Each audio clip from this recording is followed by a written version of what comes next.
Hello everyone, আসসালামু আলাইকুম। আশা করি সকলেই ভালো আছেন। স্ক্রিনে দেখতে পাচ্ছেন আমি আপনাদেরকে কিছু মুরগির বাচ্চা দেখাচ্ছি। এই মুরগির বাচ্চাগুলোর বয়স 1 মাস। এরা হচ্ছে ছাদের উপরেই বড় হয়েছে। ছাদের উপরেই তারা ঘুরে বেড়ায় এবং খাবার খেয়ে বেড়ায়। পাশাপাশি আমি কিছু কবুতর পেলেছি, এখানে 2 জোড়া কবুতর আছে। মাশাআল্লাহ 2 জোড়া কবুতরই খুব শীঘ্রই ডিম দিবে। পাশাপাশি এই কবুতরগুলা দেখতে কিছুটা জ্বালালি কবুতরের মতো। আসলে এরা কিন্তু জ্বালালি কবুতর না। আমি ঘরের মধ্যে একটা খাঁচার মধ্যে 4 পিস কবুতর রেখেছি। এই 4 পিস কবুতর আমার এক বড় ভাইয়ের, সে এক জায়গা থেকে সংগ্রহ করেছে, সে বাসার বাহিরে, এইজন্য আমার কাছে রেখে গেছে।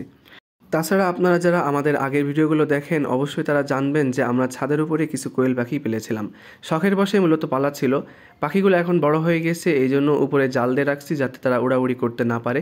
তাছাড়া ভিতরে কিন্তু পর্যাপ্ত পরিমাণ জায়গা আছে এবং জানলা আমি খুলে রেখেছি যাতে করে পর্যাপ্ত পরিমাণ আলো বাতাস যাতায়াত করতে পারে।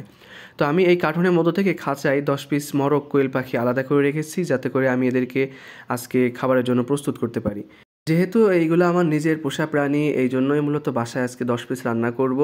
আপনারা যারা মাংসের জন্য এবং ডিমের জন্য কোয়েল পাখি পালতে চান অবশ্যই পালতে পারেন। খুবই চমৎকার জিনিস, মাংসের জন্য অনেক ভালো এবং ডিম তো পুষ্টিকর অনেকেই বলেন।